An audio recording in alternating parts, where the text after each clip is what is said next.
Hi everyone, it's Dr. Jennifer Lades with Mulling Mortician, and today we're going to be exploring a commonly used piece of equipment in your funeral home known as the church truck. So let's get started.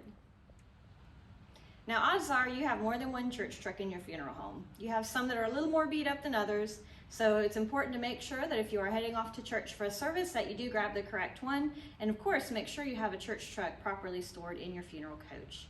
The first one I'm going to show you would be ours. It's a little more tired than the others. And as you see, it is an accordion type of mechanism that allows it to open, stretching out to its full length as well as close. Now this particular one has levers that we're going to look at. You have a set here, and what these levers do is help you adjust the height of the church truck.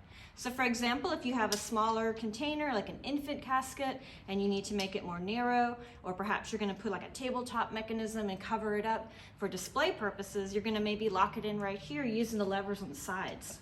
Now initially you're going to see that there are small levers near the wheels. These are going to ensure that your wheels are locked in their current position.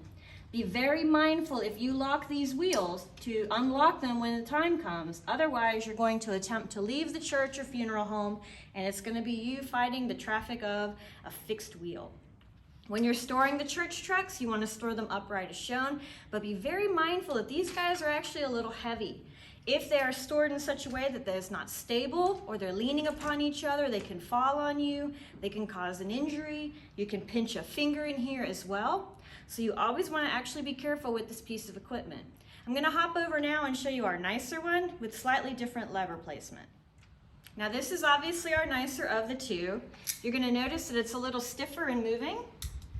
To make sure it's fully opened, you're pushing down on the center, and then when you go to compress it back, you're pulling the edges along with the center, or you can fully outstretch your arms to draw it back in. Now again, you have levers for height. Where the prior church truck had them in the midsection, these are actually located at the top for, again, your height locking.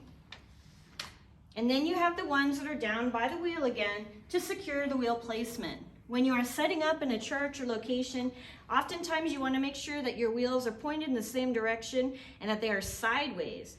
This ensures that they don't trip a family member as they're coming up and just looks more uniform and nice.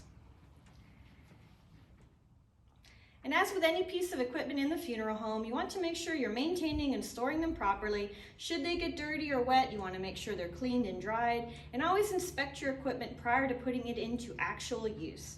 I hope you found this helpful, and I will see you out in the field.